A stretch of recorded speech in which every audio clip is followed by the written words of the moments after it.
The downpour struck the windshield with the fury of 1,000 hammers, each droplet exploding against the glass in a relentless assault that made visibility nearly impossible.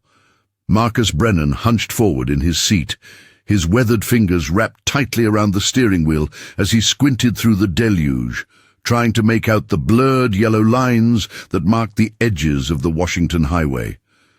Thunder rolled across the sky like the grinding of enormous gears, and lightning split the darkness in jagged white forks that illuminated the world for brief, brilliant seconds before plunging everything back into shadow. The clock on his dashboard read 11:47, and every muscle in his body screamed with exhaustion after a 15-hour shift at the construction site where he worked as a foreman. His shoulders ached from hauling lumber. His back throbbed from bending over blueprints, and his eyes burned from the combination of fatigue and the constant strain of navigating through this biblical storm. He had almost missed them entirely. If lightning hadn't flashed at precisely that moment, if his headlights hadn't caught the edge of the bus shelter just as he rounded the curve, he would have driven right past and never known they were there. But the universe had other plans that Tuesday night, because in that split second of illumination, Marcus saw two huddled shapes pressed against the back wall of the shelter, a woman holding a small child against her chest, both of them drenched despite their meager protection from the storm. Something in the way the woman cradled that little girl, something in the protective curve of her body and the desperate way she clutched the child close, made Marcus's foot slam down on the brake pedal before any conscious thought could form in his mind. The truck fishtailed slightly on the wet pavement, tires hissing through standing water as he pulled onto the shoulder and threw the vehicle into park. Rain hammered down on Marcus the instant he opened his door and stepped out into the maelstrom. Within seconds, water had soaked through his heavy canvas jacket, plastered his hair to his scalp, and run in cold rivulets down the back of his neck. He jogged toward the shelter, boots splashing through puddles that had formed across the sidewalk, and as he got closer, he could make out more details through the sheets of rain. The woman looked young, perhaps in her early 30s, with dark hair that hung in wet ropes around a face marked by exhaustion and something deeper, something that looked like the complete absence of hope. She wore medical scrubs under a thin windbreaker that offered virtually no protection against the elements, and in her arms she held a little girl who couldn't have been more than 7 or 8 years old, blonde-haired and pale-faced, shivering violently despite being wrapped in what appeared to be her mother's sweater. Marcus called out as he approached, his voice fighting to be heard over the thunder that cracked overhead like the splitting of enormous trees. The woman's head jerked up, and he saw her eyes, saw the raw fear and desperation that lived there, saw the way she instinctively pulled her daughter closer as if preparing to defend against another blow from a world that had clearly already dealt her too many. He stopped a few feet away, keeping his hands visible, keeping his posture non-threatening, understanding on some intuitive level that this woman had been pushed to her absolute limit, and any sudden movement might send her fleeing into the storm. Her voice, when she finally spoke, was barely audible over the rain, thin and cracked like old paper, and the lie she told was so transparent that it physically hurt Marcus to hear it. She claimed they were fine, claimed they were just waiting for a bus, claimed everything was under control, even as her entire body shook with cold, and her daughter whimpered softly against her chest. Marcus had seen enough desperation in his own life to recognize it instantly in someone else. He kept his voice gentle as he explained that they were both at serious risk of hypothermia, that he had a son waiting for him at home with a babysitter, that he was heading back there right now and could easily give them a ride anywhere they needed to go. Hospital, police station, wherever they needed to be, he would take them, no questions asked. The woman's composure shattered like glass. Her face crumpled, and tears began streaming down her cheeks to mix with the rainwater already there, and for a long moment she seemed unable to speak at all. When the words finally came, they emerged as a broken whisper that carried the weight of complete defeat. She didn't have anywhere to go. 6 words that hung in the wet air between them like a confession of failure, like an admission that every safety net had failed, that every resource had been exhausted, that she had reached the absolute end of her options and found nothing there but empty darkness. Marcus felt something shift inside his chest, some locked door creaking open after years of being bolted shut.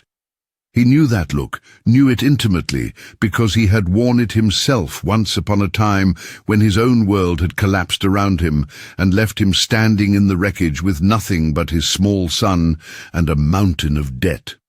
23 minutes later, Marcus was unlocking the front door of his modest rental house, a 2-bedroom place in a quiet neighborhood on the outskirts of Bellingham, and ushering the shivering woman and child inside while rain continued to hammer against the roof overhead. His neighbor, Mrs. Rosa Chen, a retired schoolteacher who watched his son whenever Marcus had to work late, gathered her knitting and her purse when he quickly explained that an emergency had come up and thanked her for staying so late. She gave him a knowing look, her wise old eyes taking in the bedraggled woman and child standing in his entryway, and patted his arm gently before letting herself out into the storm. Marcus moved into action immediately, his exhaustion temporarily forgotten as he focused on the practical necessities of the situation. He pulled towels from the linen closet, soft and clean-smelling from the dryer, and handed them to the woman along with one of his flannel shirts and a pair of sweatpants that would be too large for her but at least would be dry. He directed her to the bathroom down the hall, told her to take all the time she needed, and suggested she might want to take a warm shower to chase away the cold that had settled deep into her bones. While she was gone, he checked on his 8-year-old son Daniel and found the boy sprawled across his bed with a comic book open on his chest, mouth slightly open in sleep, looking peaceful and innocent in a way that always made Marcus's heart clench with a combination of love and protective fear. He returned to the kitchen and put water on to boil, pulling down mugs and tea bags, his hands moving through the familiar motions while his mind raced ahead to all the complications this decision was going to create. He was inviting strangers into his home, into his son's life, based on nothing more than a gut feeling and his own memories of desperation. It could be a terrible mistake. But as he heard the bathroom door open and soft footsteps padding down the hallway, he knew he would make the same choice again, because the alternative was leaving them out there in that storm with nowhere to go. The woman emerged from the bathroom, looking marginally more human, though the haunted expression in her eyes hadn't diminished.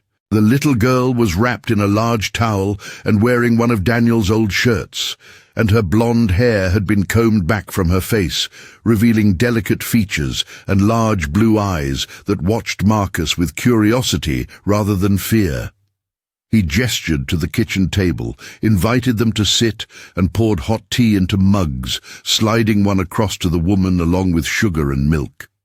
She wrapped her hands around the mug as if trying to absorb its warmth directly into her bloodstream, and for a long moment she simply stared down at the amber liquid, her shoulders hunched in a posture of defeat.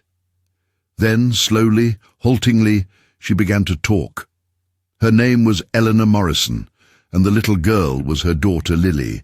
She had worked as a registered nurse at Cascade Regional Medical Center for almost 7 years, a single mother from the day Lily was born, because the child's father had walked out the moment he learned about the pregnancy, declared he wasn't ready for the responsibility of fatherhood, and vanished from her life without a backward glance. 6 weeks ago, the hospital had been acquired by a massive healthcare corporation that immediately began implementing cost-cutting measures with ruthless efficiency. Corporate restructuring, they called it, though the people losing their jobs called it something else entirely. 22 nurses had been let go in a single day, including Elena, replaced by newer graduates willing to work for lower wages and lacking the experience to demand better treatment. Just like that, 7 years of dedication and skill and long night shifts had been reduced to a severance package that barely covered 2 months of rent.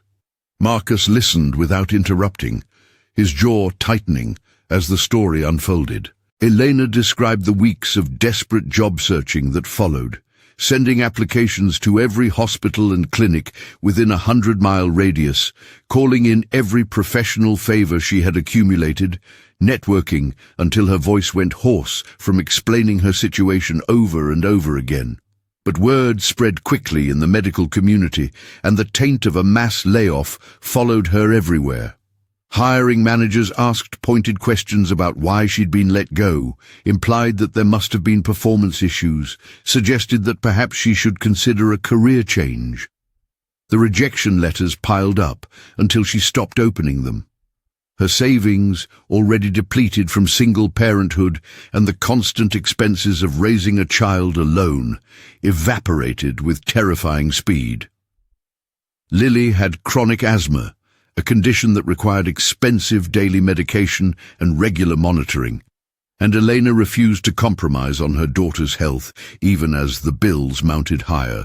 The rent on their apartment came due and then came due again, and she found herself making increasingly desperate bargains with her landlord, promising payment extensions she had no real hope of meeting, watching the man's patience wear thinner with each conversation until it finally snapped entirely. Yesterday morning, Elena had woken to find an eviction notice taped to her door, giving her until 5 o'clock that afternoon to vacate the premises or face forcible removal. She had spent the day making frantic phone calls to everyone she had ever considered a friend, reaching out to people she hadn't spoken to in years, swallowing her pride, and begging for help in a way that made her stomach churn with humiliation. Her parents had passed away in a car accident when she was in her 20s, leaving her without that safety net that so many people took for granted. She had no siblings, no extended family within 1,000 miles, and her so-called friends proved to have remarkably convenient excuses for why they couldn't help. She had spent her last $50 on a storage unit for the few possessions she couldn't bear to abandon, cramming boxes and furniture into the small space in a blur of activity while the clock ticked down toward that 5 o'clock deadline.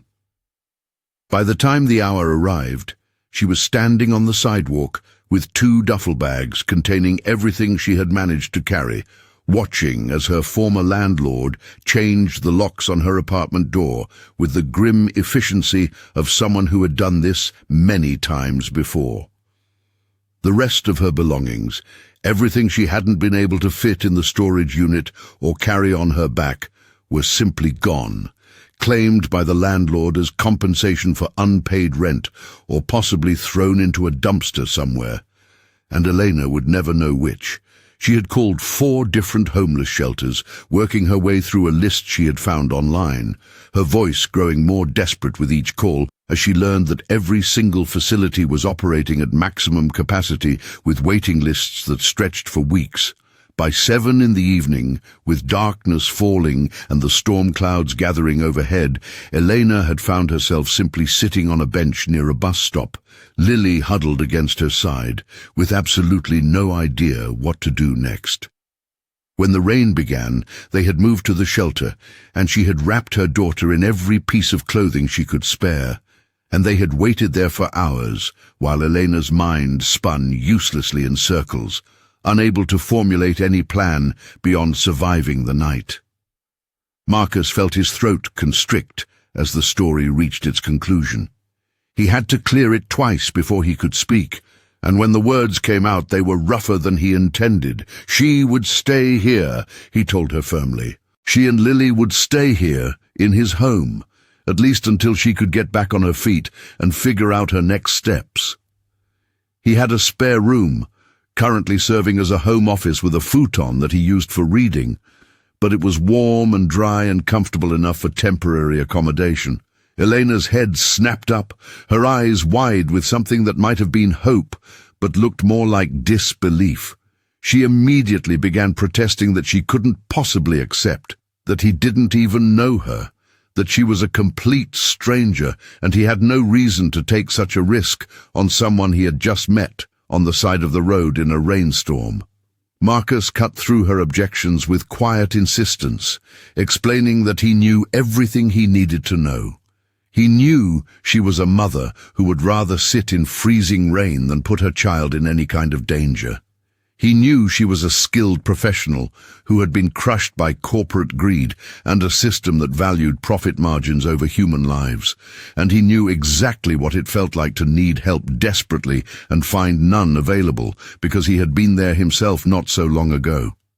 His voice softened as he continued, explaining that he couldn't solve all her problems with a single gesture, couldn't magically restore her job or her apartment or the life she had lost, but he could offer her a safe place to sleep tonight and a foundation from which to rebuild. The rest they would figure out together, one day at a time, one problem at a time, until she was strong enough to stand on her own again.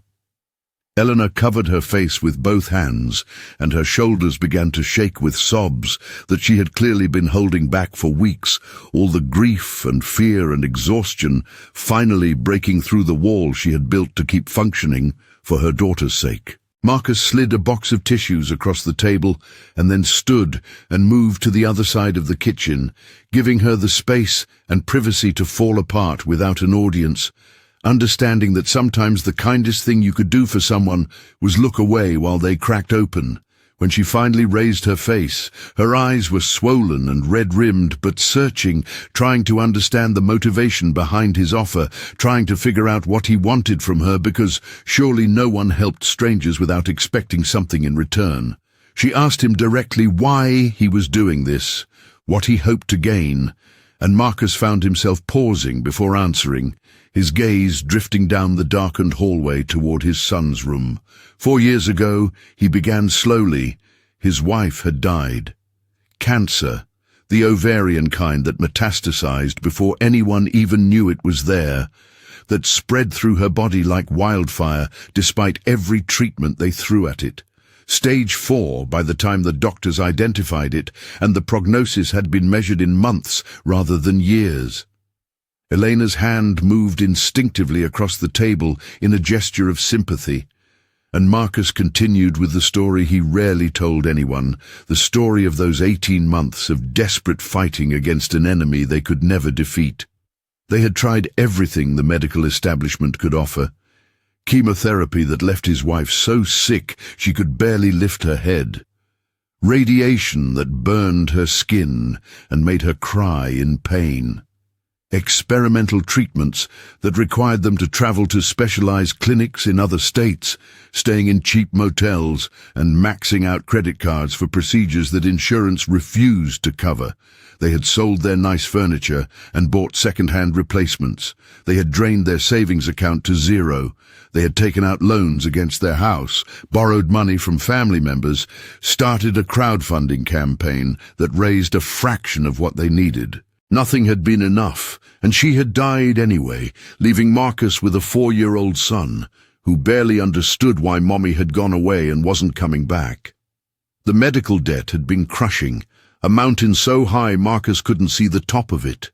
Bills that arrived daily, demanding payment for procedures that hadn't saved his wife's life.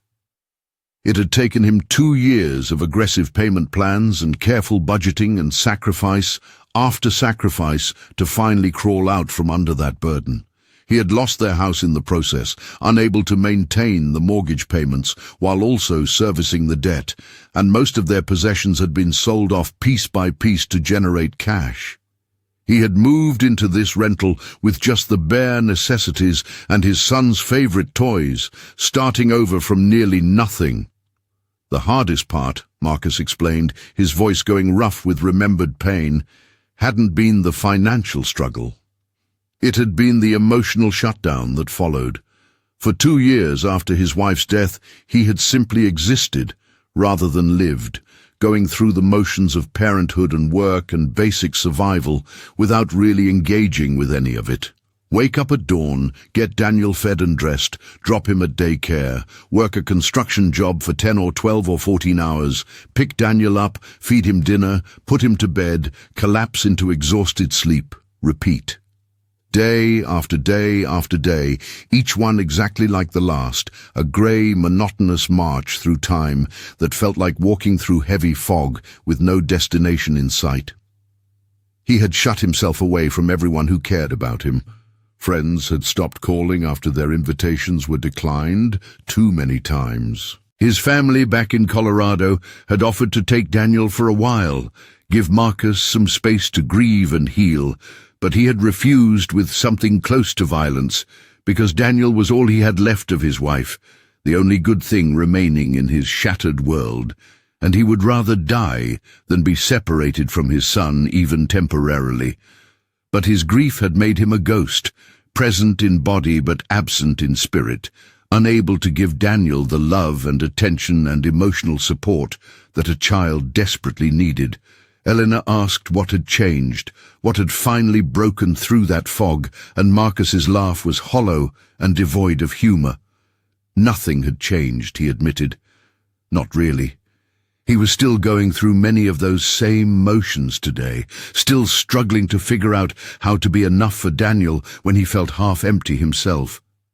But tonight, seeing Elena and Lily huddled in that bus shelter with nowhere to go and no one to help them, he had seen his own past reflected back at him. He had seen himself and Daniel 4 years ago, drowning in circumstances beyond their control, desperate for someone to throw them a lifeline that never came. Perhaps the only way to give meaning to suffering was to use the lessons learned from it to help someone else going through the same experience. No one had been there for Marcus when he needed it most, when he was buried under debt and grief and the overwhelming responsibility of single parenthood.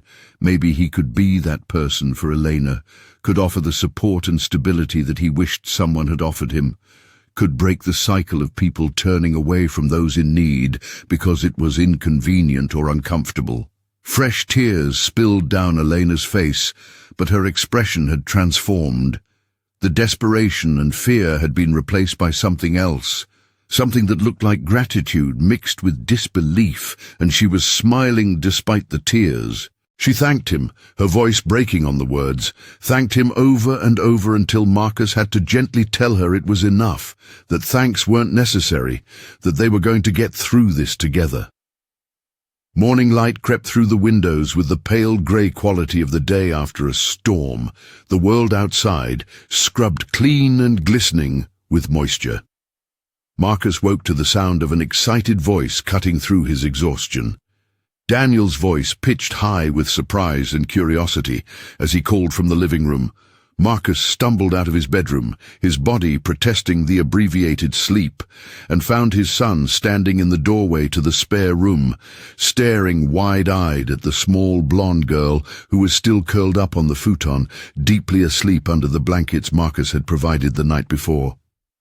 He steered Daniel away from the doorway and toward the kitchen, keeping his voice low and calm as he explained that they had guests who needed help, that a mother and her daughter had nowhere to stay and would be living with them for a little while. Daniel listened with that serious expression he got when processing important information, his dark eyebrows drawn together in concentration, and Marcus could see his wife's features reflected in their son's face, could see the intelligence and empathy that she had passed down before cancer took her away. Daniel asked if the guests would be staying for a long time, and Marcus admitted he wasn't sure, explained that it depended on a lot of factors they would have to work through together, and emphasized that he needed Daniel to be on his very best behavior because the little girl had been through some difficult experiences. His son nodded solemnly, processing this information with care, and then said something that made Marcus's heart clench painfully in his chest. Daniel observed that it sounded like what they had gone through when Mommy got sick, and that he remembered how hard everything had been during that time, and that if nobody had helped them back then, maybe they should help these people now, because they understood what it was like. Marcus pulled his son into a fierce hug, holding him close while trying not to let Daniel see the tears that had sprung to his eyes.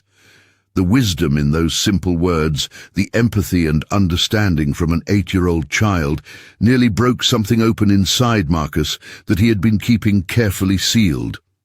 He agreed that Daniel was absolutely right, that they should help because they understood, and he felt grateful beyond words that his son had grown into someone capable of that kind of compassion despite everything they had lost.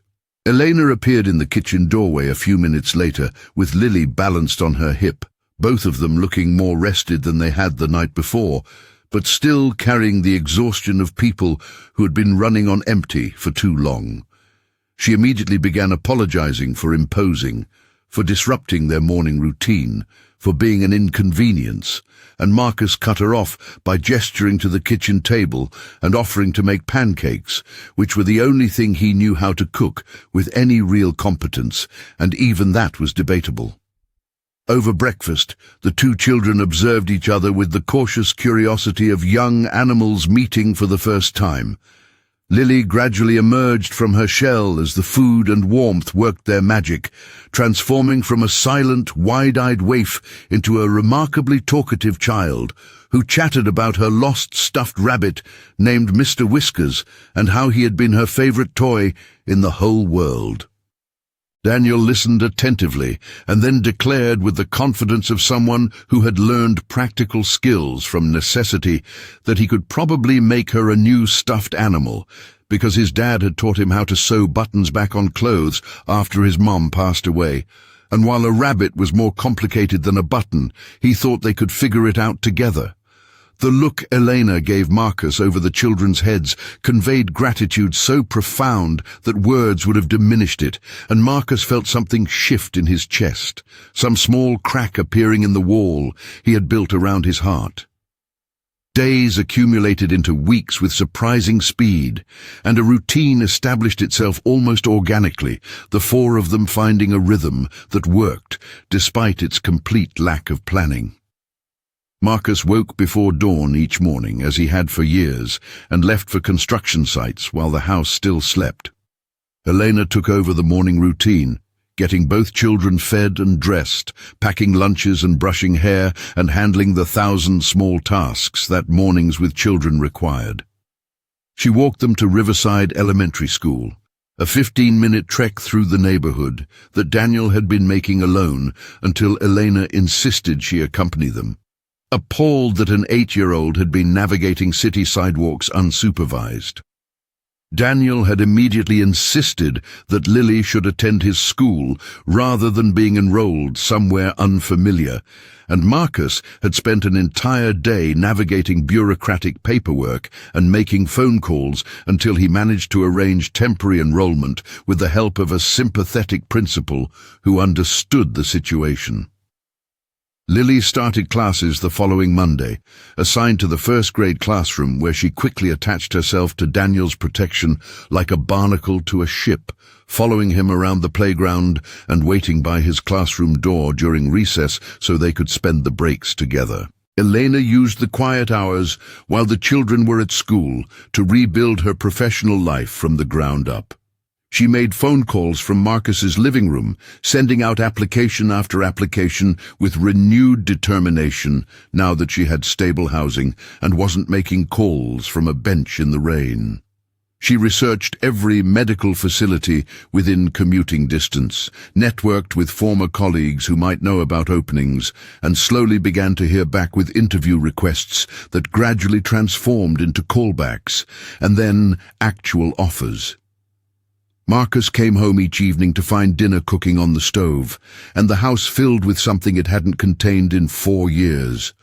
The sound of laughter and conversation, and life being lived rather than simply endured. He found himself actually looking forward to the end of his workday, his truck turning toward home with genuine anticipation rather than resigned obligation. Elena had a gift for creating warmth where there had been only emptiness, for drawing people out of their shells with gentle questions and patient listening. The children's friendship deepened with remarkable speed, as childhood friendships often do when unencumbered by adult complications.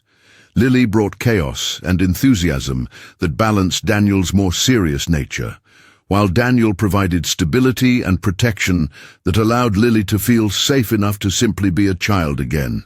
They played elaborate games that involved complicated rules only they understood, built forts from sofa cushions, drew pictures that covered the refrigerator, and argued with the casual intensity of siblings rather than strangers who had met only weeks before. 4 weeks after that rainy night, Elena received a call back from a family medicine clinic in the suburbs, a small practice looking for an experienced nurse to handle patient intake and coordinate care. 3 days later, she had a formal job offer with decent pay and reasonable hours. She came home that evening practically glowing with relief and pride, and over their now ritual evening tea after the children were asleep, she told Marcus the news and explained that within a month she should have enough saved for first and last month's rent on a new apartment. Marcus felt something sink heavily in his stomach, a leaden weight that surprised him with its intensity. He realized with startling clarity that he didn't want them to leave, that the past 4 weeks had transformed his house from a space where he and Daniel merely existed into a home where 4 people actually lived. He found himself admitting this out loud, the words coming before he could second-guess them, explaining that for the first time since his wife died, the house felt alive rather than like a mausoleum.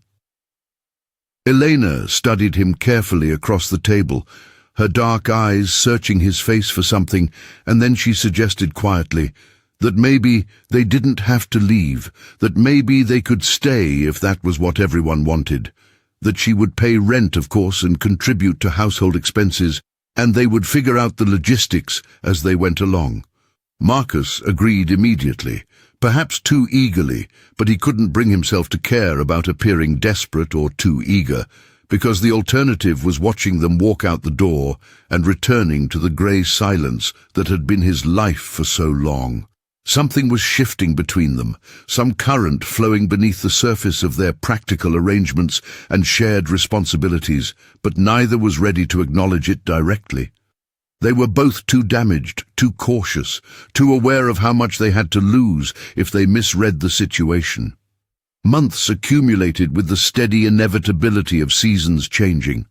Fall surrendered to winter's grip, bringing cold that made the house feel even cozier and snow that transformed the neighborhood into something magical through children's eyes. Elena's presence continued to alter the house in small, incremental ways that somehow added up to something profound. She painted Lily's room a soft lavender color, taking her time with careful brushstrokes until the walls glowed with warmth. She organized the kitchen with an efficiency that came from years of managing a household alone, finding homes for items that had been shoved randomly into cabinets. She brought home flowers from the grocery store and arranged them in vases on the windowsills, adding splashes of color and life to spaces that had been purely functional. But more significant than any physical changes were the ways Elena managed to reach parts of Marcus that he had thought were dead and buried alongside his wife. She drew him into real conversations that went beyond logistics and schedules, asked questions about his day that went deeper than superficial pleasantries, shared observations and jokes that made him laugh with genuine amusement rather than polite obligation. She coaxed him back toward engagement with life, gently and patiently, never pushing but always inviting. Daniel blossomed under the renewed attention and warmth, his quiet sadness gradually lifting like fog, burning off under morning sun. He talked more freely about his feelings, brought home report cards with improved grades, started participating in school activities he had previously avoided. He smiled more, laughed more, seemed lighter somehow, as if a weight he had been carrying had finally been lifted from his small shoulders. His teachers commented on the positive changes during parent-teacher conferences, noting that Daniel seemed happier and more engaged with his peers.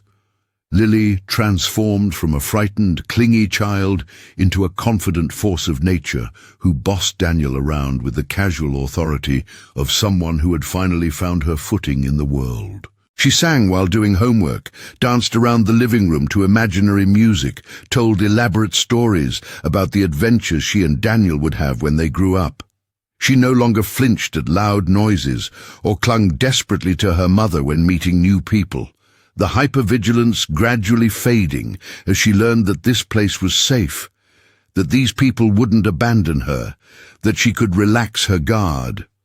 Late at night, after homework was completed and teeth were brushed and bedtime stories were read and the children were finally asleep, Marcus and Elena fell into the habit of sitting together on the front porch, regardless of weather, wrapped in blankets when the cold bit too sharply, drinking tea and talking about everything and nothing. They discussed Elena's challenging patience and Marcus's frustrating projects at work, analyzed the children's latest antics and developmental milestones, debated politics and books and movies and ideas, but underneath every conversation ran that current, that awareness of each other that had been building steadily since the first week, a magnetic pull that both felt but neither acknowledged. One particularly cold evening in January, they sat closer than usual, sharing a blanket against the winter chill, and their hands nearly touched on the armrest between their chairs. Both pulled back as if shocked, and an awkward silence fell.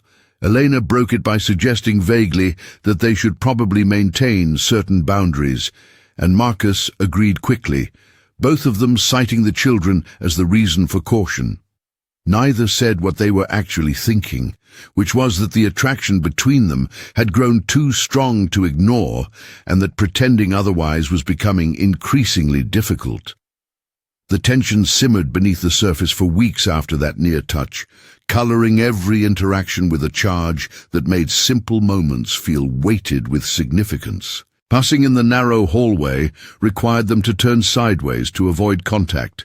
Cooking together in the kitchen became a dance of careful space management.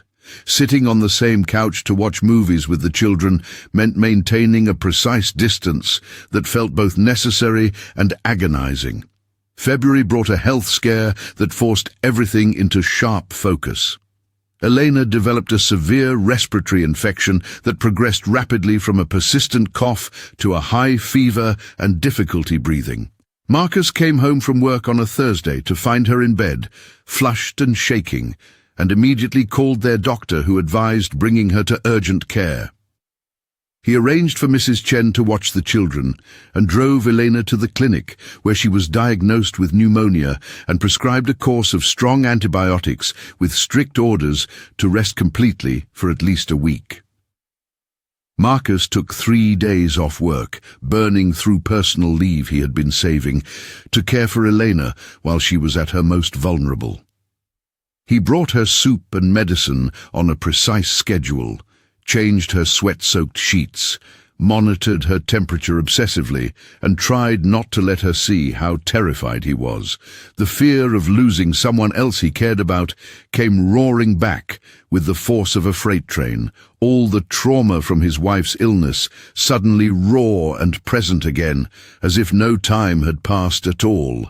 Elena noticed his barely controlled panic despite her fever-induced haze. On the second day, when he brought her lunch with hands that trembled slightly, she took his wrist gently and made him sit on the edge of the bed.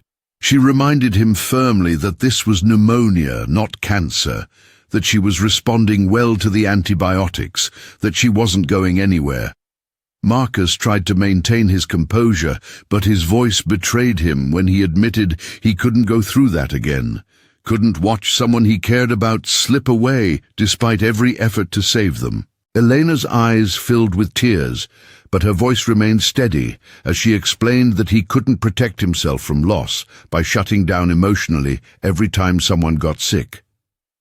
Fear was natural and reasonable, but it couldn't be allowed to control him or prevent him from being present in the moment. They needed to talk about these things openly rather than letting unspoken fears fester and grow toxic. Running from vulnerability wasn't the same as strength. and hiding from feelings didn't make them disappear. It was the first of many difficult conversations they would have over the coming months, learning to communicate fears and needs and boundaries with the honesty that sustainable relationships required. They talked about Marcus's tendency to withdraw when stressed, about Elena's inclination to push herself too hard, trying to prove her independence. They discussed their individual trauma and how it manifested in their behavior patterns, acknowledged their triggers, and worked to develop healthier responses.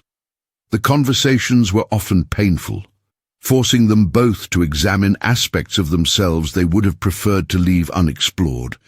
But they created a foundation of understanding and trust that ran deeper than surface attraction. They learned to fight fairly when disagreements arose, to apologize sincerely when they hurt each other, to forgive mistakes without keeping score. They learned that love wasn't about finding someone perfect, but about choosing to grow alongside someone imperfect, to extend grace when it was needed most, to show up even when showing up was hard. Elena recovered from her pneumonia and returned to work, but something had shifted between her and Marcus during those vulnerable days. The walls they had been maintaining around their feelings had developed significant cracks, and pretending the attraction didn't exist became impossible. They began allowing themselves small touches that lingered a moment too long, holding eye contact that communicated volumes without words, finding excuses to be in close proximity even when practical necessity didn't require it. March brought unseasonably warm weather that pulled everyone outdoors after the long grey winter. Marcus started a small garden in the backyard, teaching both children how to prepare soil and plant seeds, explaining the miracle of growth with patience he hadn't known he possessed. Elena joined them on her days off, kneeling in the dirt alongside the kids, her hands moving with sure confidence as she showed them proper spacing and watering techniques. The four of them worked together until their clothes were filthy and their faces were sunburned, and afterward they sat on the back steps sharing lemonade and watching the clouds drift overhead. It was during one of these relaxed afternoons that Daniel made an observation that had clearly been percolating in his mind for some time. He announced matter-of-factly that Elena was basically like another mom, and Lily was basically like his sister, so he didn't understand why they were all pretending to be something else. The directness of children's logic cut through all the adult complications and rationalizations, leaving Marcus and Elena staring at each other across the garden while the kids waited expectantly for a response. Elena fielded the question with diplomatic skill, explaining that families could look lots of different ways and that labels weren't always necessary, that what mattered was caring about each other and being there for each other even when things got difficult. But Daniel persisted with the tenacity of someone who had identified an inconsistency and wanted resolution, pointing out that they all lived together and ate together and did everything together, just like a regular family, so why were the grown-ups being weird about it? That evening, after the children were finally asleep following an extended bedtime routine necessitated by their refusal to stop talking about family definitions, Marcus and Elena reconvened on their porch to address the elephant that had been growing steadily larger in every room. They sat in silence for several minutes, each gathering courage, until Elena finally broke the quiet with words that came out barely above a whisper. She admitted that she didn't want to be just friends or just roommates anymore, that she had developed feelings that went far beyond gratitude or practical convenience, that she thought about him constantly in ways that had nothing to do with shared household responsibilities. Her voice trembled slightly as she continued, explaining that she was terrified of ruining what they had built, terrified of making things awkward and uncomfortable, terrified of losing the stability and safety that had allowed her to rebuild her life. Marcus felt his heart hammering against his ribs as he reached across the distance between their chairs and took her hand, his calloused fingers threading through hers with a rightness that felt like coming home. He told her honestly that he had been waiting almost a year to hear her say those words, that he had been falling for her gradually since those first weeks when she had somehow made his broken house feel whole again. He had been holding back out of fear and caution and respect for everything she had been through, trying to give her space to heal without the pressure of his feelings complicating her recovery. They kissed then, finally, after months of wanting and waiting, and it felt like both a beginning and a homecoming, gentle and careful, and full of all the emotions they had been suppressing for too long. When they finally pulled apart, both were smiling despite the tears tracking down Elena's face, and she suggested they needed to take this slowly for the sake of the children, and for themselves. Needed to make sure they were building something sustainable, rather than rushing into something that might collapse under scrutiny. Marcus agreed readily, understanding the wisdom in patience, even though every part of him wanted to accelerate directly to the happy ending he could now envision with startling clarity. Slow was good, slow was safe. Slow gave them room to make mistakes and course correct without destroying the foundation they had built. Slow turned out to be significantly more challenging than either had anticipated, particularly when living in the same house with two observant children who missed absolutely nothing. Dating while cohabiting required creativity and strategy that felt simultaneously ridiculous and necessary. Movie nights after the children's bedtime became their primary date activity, sitting close on the couch with their fingers intertwined under a shared blanket. They stole kisses in the kitchen when the kids were focused on homework or television. Brief moments of connection that felt simultaneously thrilling and slightly absurd, given their ages. They held hands under the dinner table like teenagers hiding from parents, exchanged meaningful glances across crowded school pickup areas, sent flirty text messages during work hours that made both of them smile at inappropriate moments. It was courting in the strangest possible circumstances, building romance within the framework of an already established domestic partnership, trying to honor the newness of their relationship while living with the familiarity of daily coexistence. They waited 3 months before officially telling the children about their changed relationship status, gathering both kids in the living room on a Saturday afternoon with exaggerated seriousness that immediately made both Daniel and Lily suspicious. Marcus tried to begin the announcement with appropriate gravitas, explaining that he and Eleanor had something important to discuss regarding their household arrangements, but Aurora interrupted before he could finish the sentence. She announced cheerfully that they were boyfriend and girlfriend now, and it was about time they admitted it, because it had been totally obvious for forever. Daniel rolled his eyes with the world-weary exasperation of someone forced to deal with oblivious adults and confirmed that, yeah, they had figured it out months ago, actually, because the grown-ups were really bad at being subtle and had been making googly eyes at each other since approximately Christmas. The children's nonchalance about the situation was simultaneously deflating and relieving, removing the dramatic weight from an announcement that had been causing both adults considerable anxiety.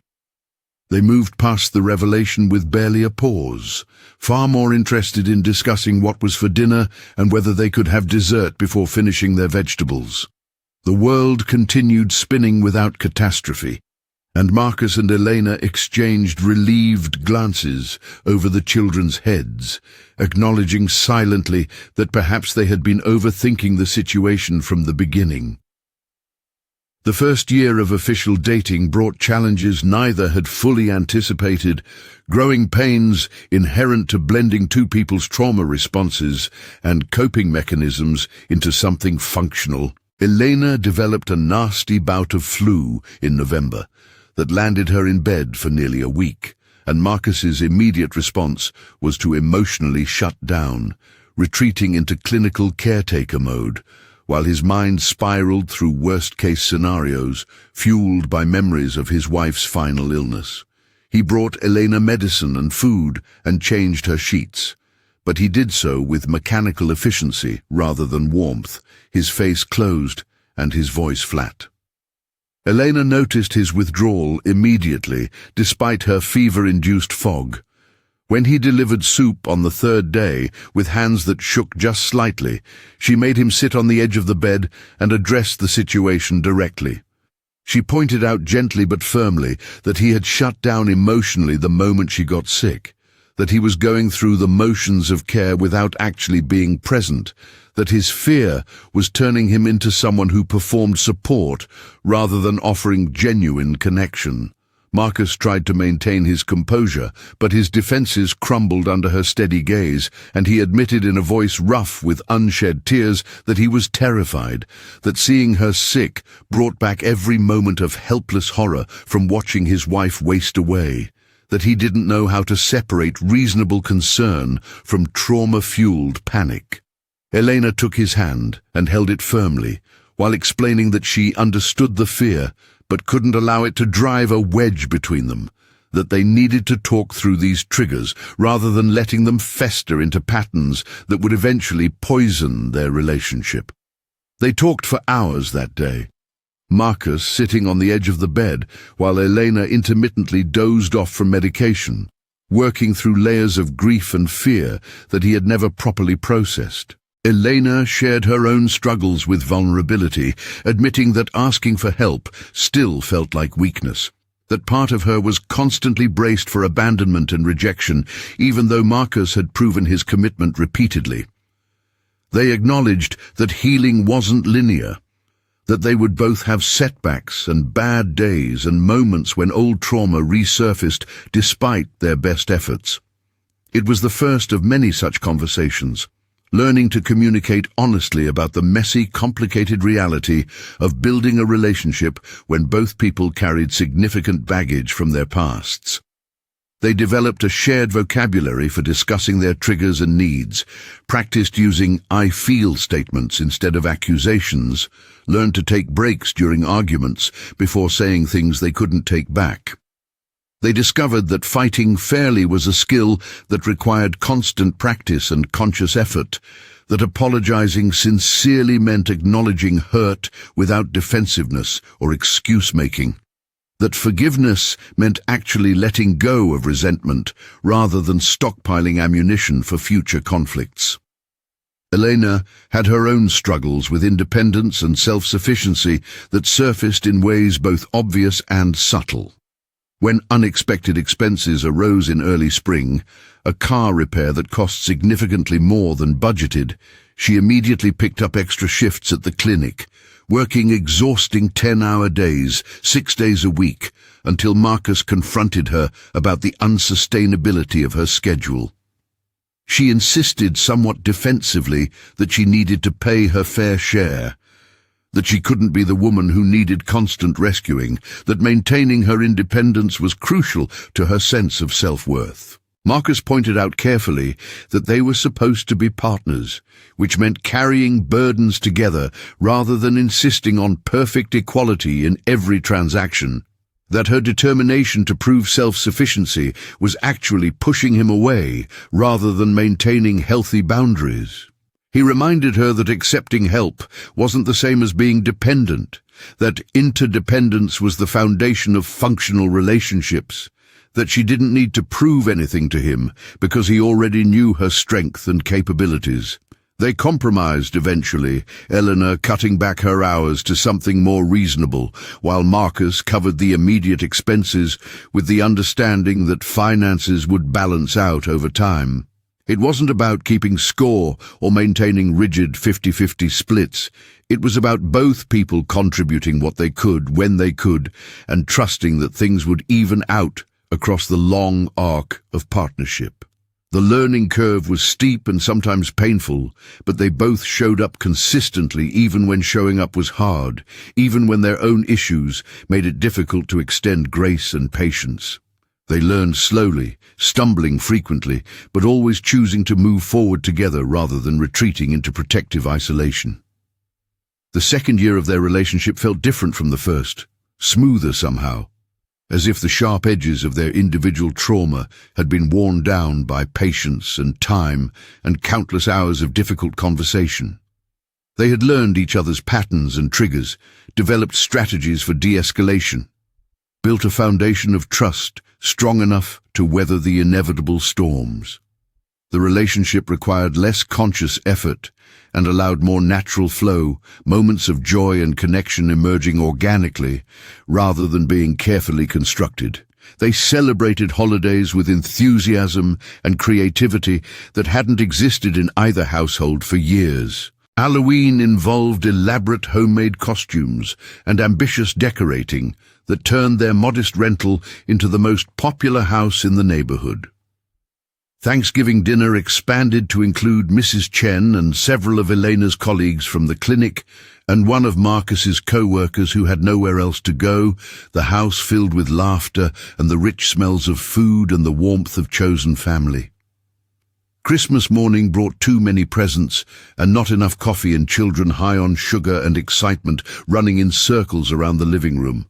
They built traditions, deliberately, consciously creating rituals that would mark their time together and give the children memories to carry into adulthood. Friday nights became movie night, with elaborate pillow forts constructed in the living room and popcorn consumed in quantities that definitely qualified as excessive.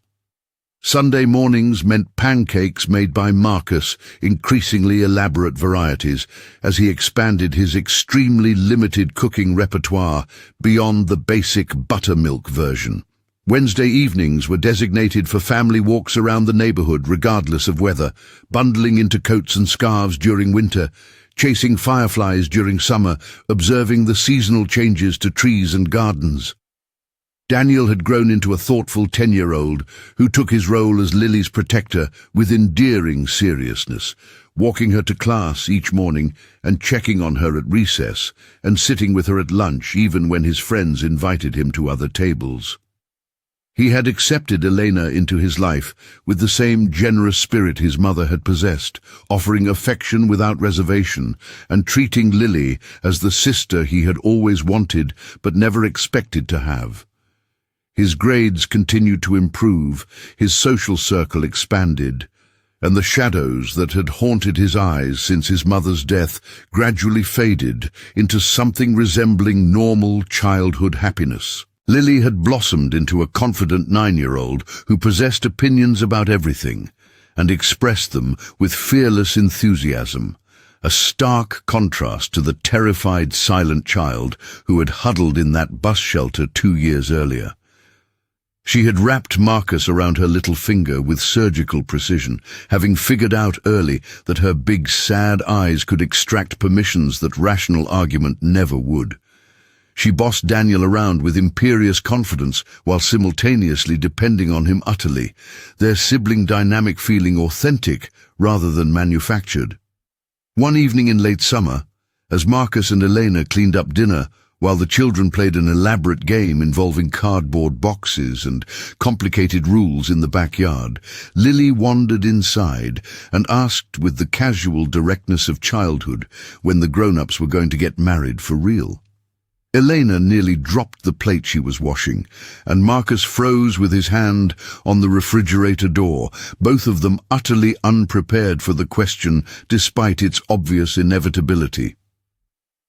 Elena recovered first, turning to face Lily while carefully drying her hands on a dish towel, explaining gently that marriage was a big decision that required lots of thought and conversation.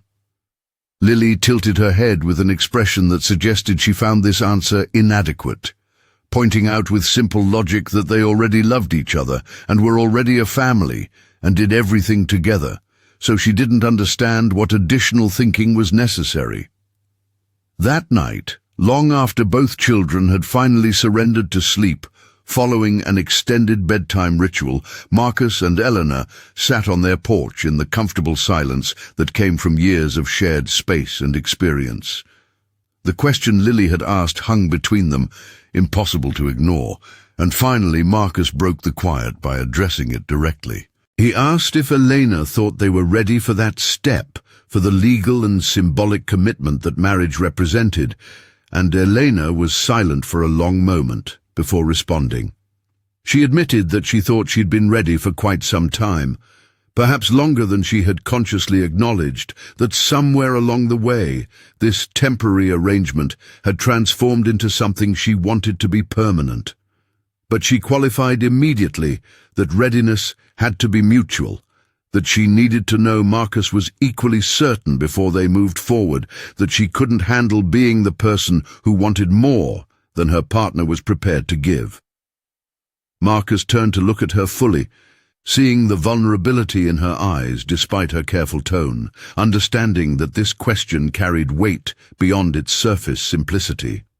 He thought about the past 3 years, about how this woman had entered his life with nothing but desperation and a child, and had somehow helped him become a man capable of feeling again rather than merely existing. He thought about the family they had built from broken pieces, about how his house had transformed from a mausoleum into a home, about how Daniel smiled now in ways Marcus had feared were lost forever.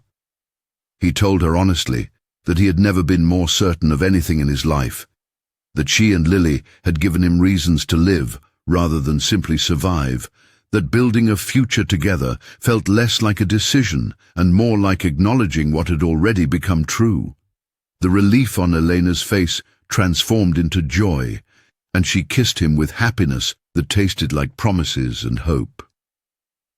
3 months later, on a Saturday afternoon in November, exactly 3 years after that rainy Tuesday night when fate had intervened in both their lives, Marcus knelt in the backyard, while Daniel and Lily set up an elaborate obstacle course using pool noodles and cardboard boxes left over from recent deliveries. The engagement ring in his pocket felt simultaneously weightless and heavy as lead, its presence constant over the past week while he waited for the perfect moment to present it. But watching Elena laugh at Lily's imperious commands as she declared herself supreme ruler of the obstacle course kingdom, Marcus realized there was no perfect moment waiting to arrive. Perfect was right now, right here, this ordinary Saturday afternoon with grass-stained children and leftover pizza in the refrigerator and 3 years of hard-won healing behind them.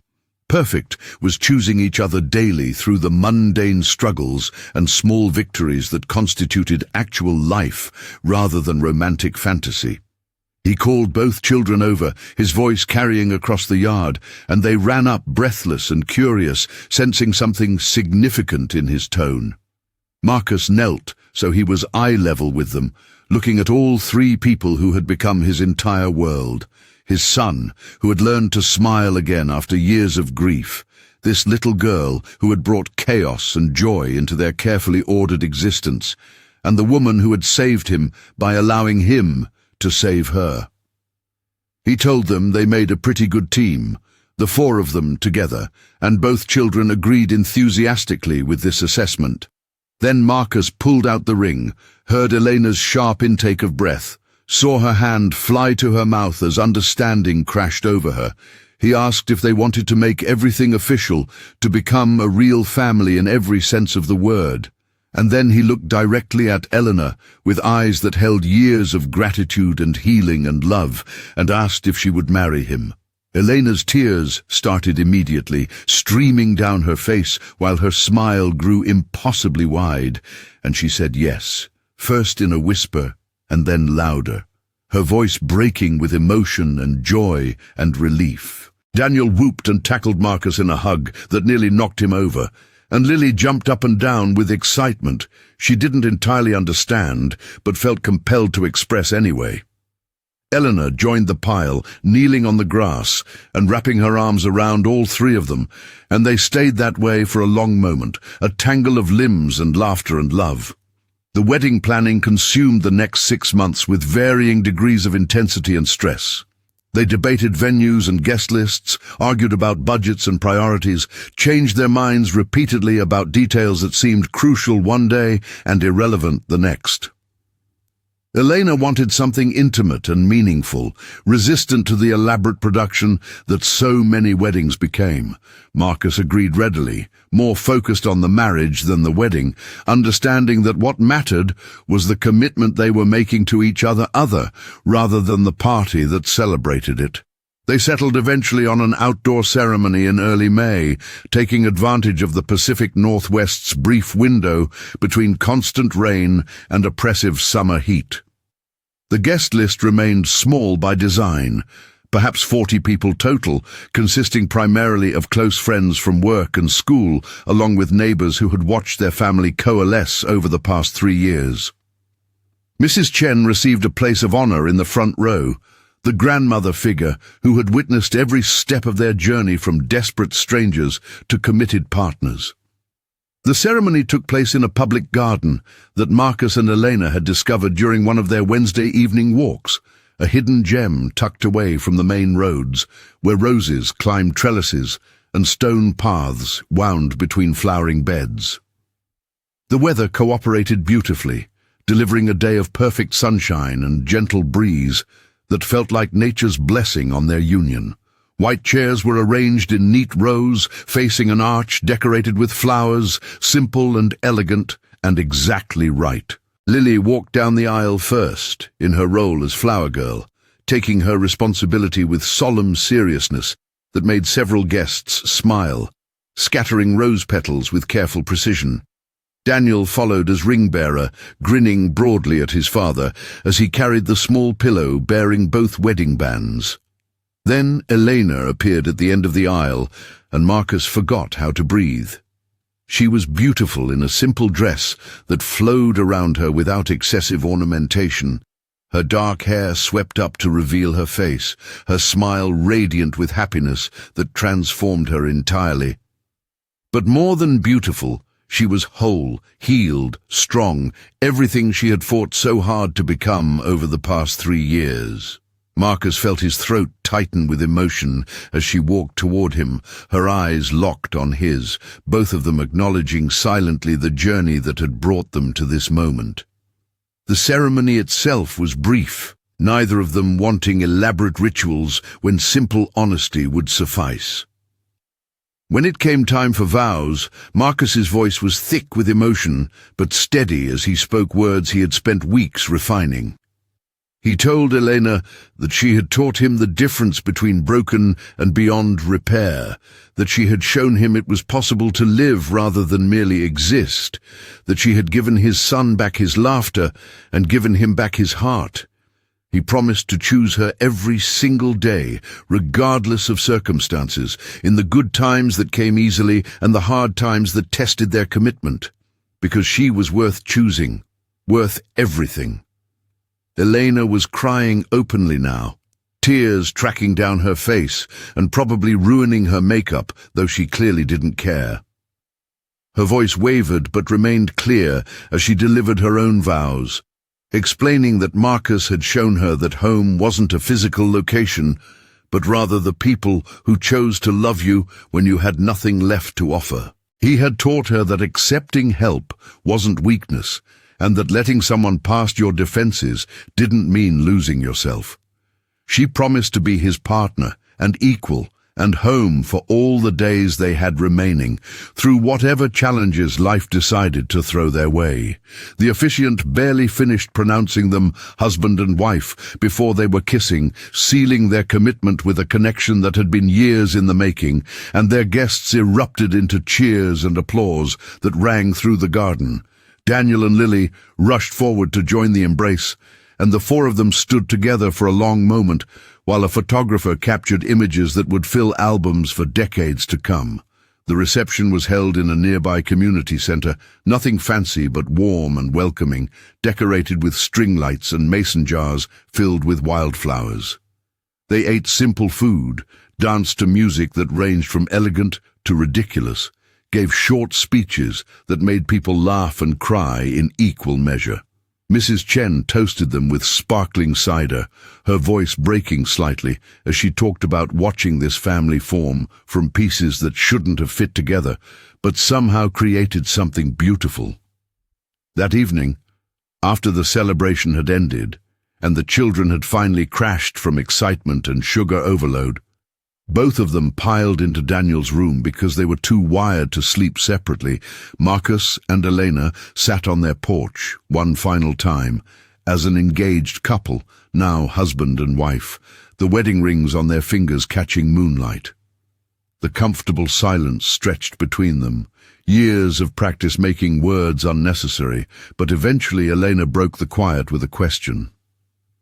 She asked if he ever thought about that Tuesday night, about the rain and the bus shelter and the split-second decision to stop instead of driving past. Marcus admitted he thought about it constantly, about how easily he could have chosen differently, about how for 4 years he had been driving past life itself, too locked in grief to engage with anything beyond basic survival. Elena confessed that she had given up entirely that night, sitting in that shelter with no options and no hope, unable to see any path forward through the despair that had swallowed her whole. Marcus pulled her closer, his arm around her shoulders, reflecting on the strange mathematics of salvation and how helping someone else had somehow pulled him out of his own darkness.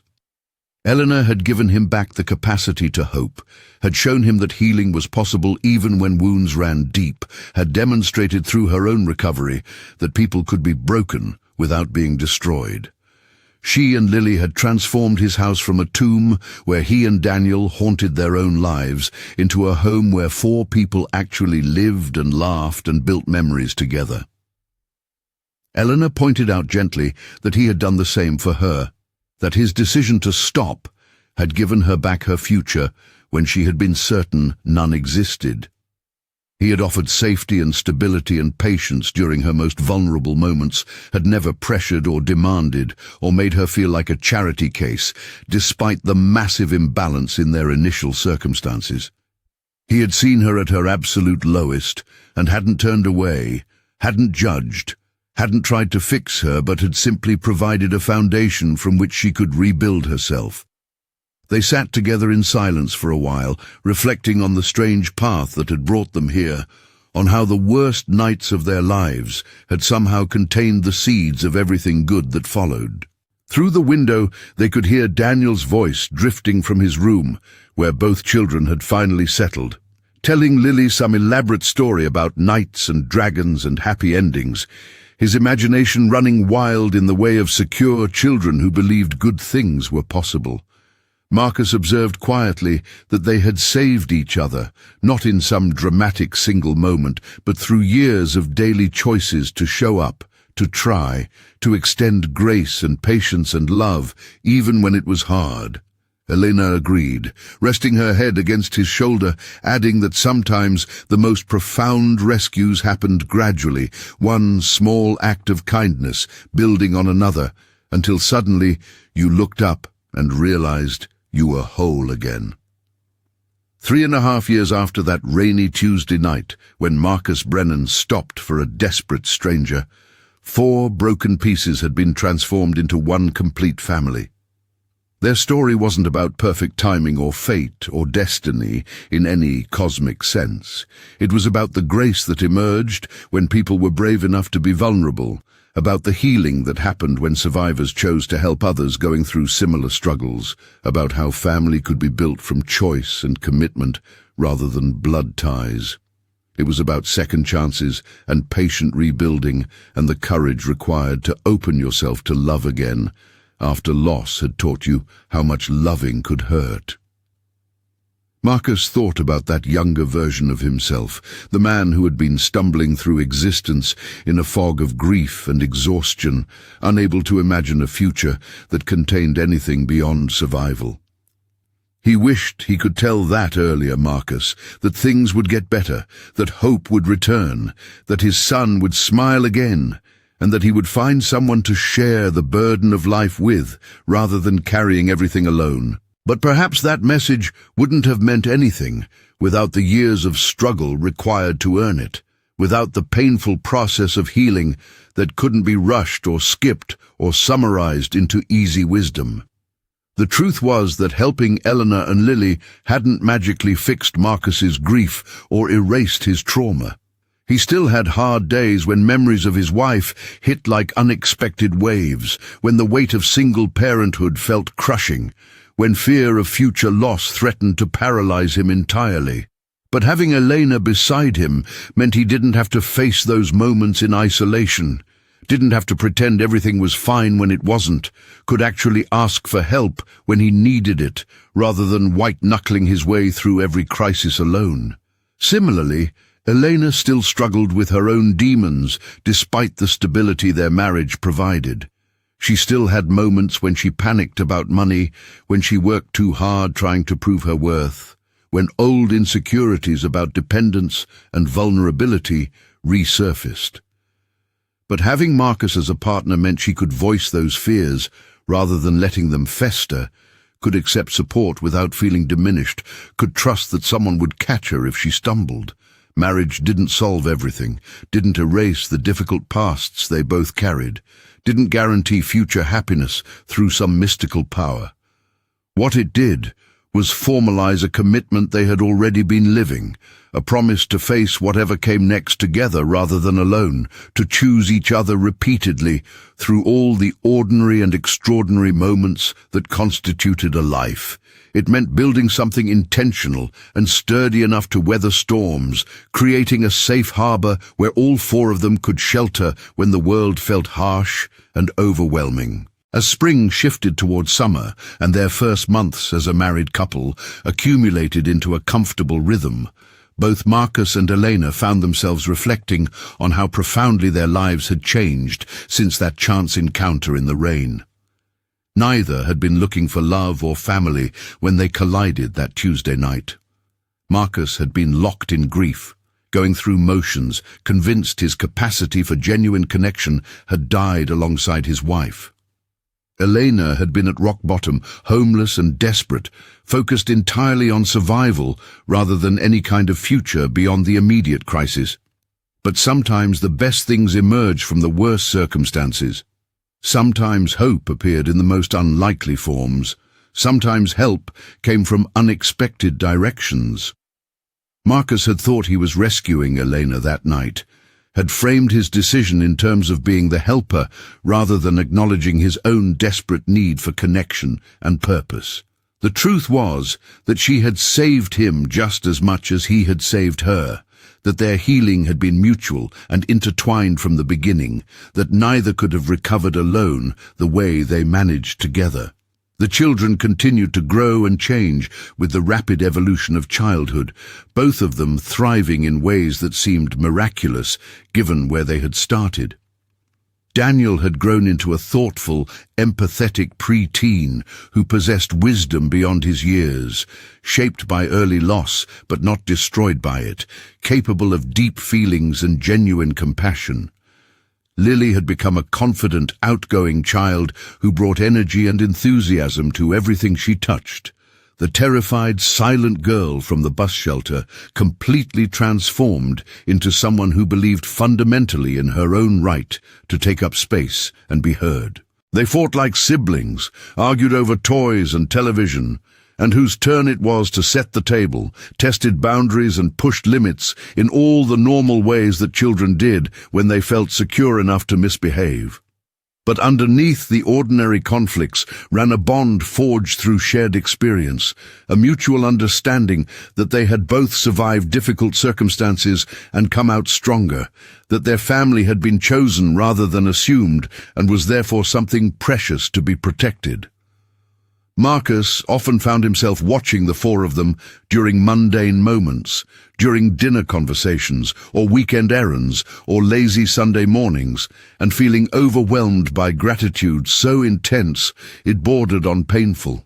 He thought about parallel universes where he had driven past that bus shelter, where he had been too tired or cautious or self-focused to stop, where Elena and Lily had faced whatever came next alone, while he returned to his empty house and hollow existence. Those alternate timelines felt horrifying in their plausibility, a reminder of how easily his current happiness could have never existed. Elena experienced similar moments of profound appreciation, instances where she looked around their home and felt stunned by how far she had come from that desperate night when everything had fallen apart. She remembered sitting in that bus shelter with Lily shivering against her, unable to see any path forward, convinced that she had failed utterly as a mother and as a person. The contrast between that rock-bottom moment and her current life felt almost impossibly vast, a transformation so complete it sometimes seemed unreal. She had a career she found meaningful, working at the family clinic where she could form relationships with patients over time rather than dealing with the constant churn of hospital nursing. She had a home that felt genuinely safe and stable, not just a temporary shelter or a place she was terrified of losing. She had a partner who knew all her flaws and struggles and chose her anyway, who didn't demand perfection or punish vulnerability. She had watched her daughter transform from a frightened, clingy child into a confident girl with opinions and dreams, and the fundamental security that came from knowing she was loved unconditionally. The story could have ended a dozen different ways, most of them bad. Marcus could have driven past without stopping. Elena could have refused his help out of pride or fear. The living arrangement could have devolved into tension and resentment. The children could have struggled to bond. The attraction between the adults could have destroyed their friendship before anything genuine could develop. Any number of complications could have derailed them before they found their footing. But instead, through a combination of choice and effort, and probably some measure of luck, 4 damaged people had managed to build something whole. They had faced their individual trauma rather than letting it control them, had learned to communicate honestly rather than hiding behind walls, had extended grace and patience to each other during inevitable stumbles and setbacks. They had done the unglamorous daily work that sustainable relationships required, showing up consistently even when showing up was hard, choosing connection over self-protection, being brave enough to be vulnerable. One evening in late summer, almost a year after their wedding, the family gathered on their back porch for one of their traditional Wednesday walks. The sun hung low on the horizon, painting everything in shades of gold and amber, and a pleasant breeze carried the smell of neighbors grilling dinner. Daniel and Lily raced ahead down the sidewalk, engaged in some competitive game that involved elaborate rules they had invented, their laughter floating back through the warm air. Marcus took Elena's hand as they walked, their fingers intertwining with the easy comfort of long practice, and neither felt any need to fill the silence with conversation. They watched their children play, observed the neighborhood cats sunning themselves on porches, waved to Mrs. Chen watering her garden. The moment held no particular significance, contained no major revelation or dramatic development, was simply one of thousands of ordinary evenings they would share over the coming decades. But perhaps that ordinariness was itself the victory, the real happy ending, hiding inside mundane routines and small contentments. The ability to have boring, normal problems like whose turn it was to do laundry or what to have for dinner, rather than catastrophic crises about survival and loss. The luxury of planning next year's vacation rather than wondering how to get through the next day. The comfort of knowing that someone would be there tomorrow and the day after, and all the days stretching into an uncertain but shared future. Marcus thought about that version of himself from 4 years ago, the man who had been so lost in grief that he couldn't see past the next task on an endless checklist of obligations. He wished he could reach back through time and tell that earlier Marcus that things would get better, that he would laugh again, that his son would heal, that he would find love in the least likely circumstances. But he also understood that the message wouldn't have meant anything without the journey required to reach this point, that healing couldn't be rushed or skipped or summarized into convenient wisdom. Elena reflected on her own past self, the woman who had sat in that bus shelter convinced she had reached the end of her options, unable to imagine any future beyond immediate survival. She wanted to tell that earlier Elena that rock bottom wasn't the end of the story, that losing everything could somehow create space for rebuilding something better, that accepting help wasn't weakness, but rather courage. But she also knew that her past self wouldn't have been able to hear those words, that desperation had its own logic that defied comfort or reassurance.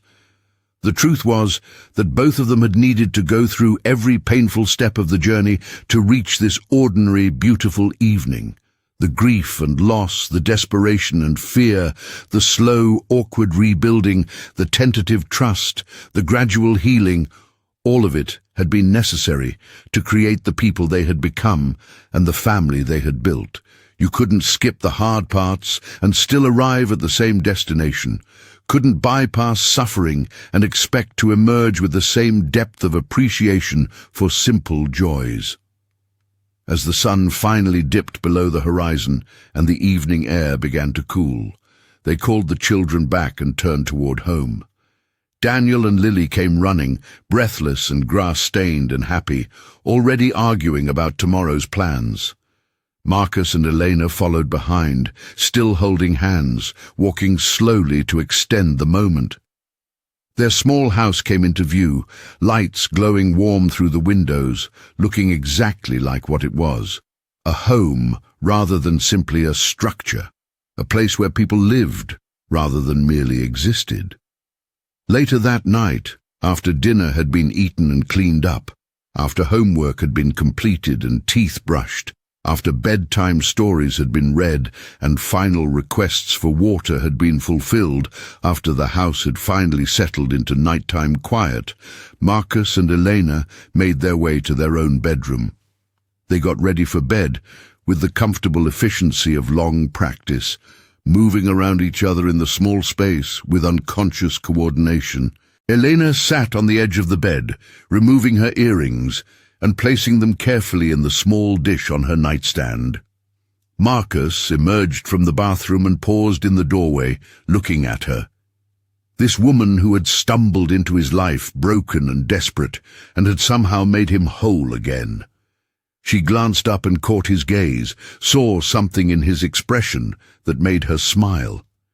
She asked what he was thinking, and Marcus was quiet for a moment before answering honestly.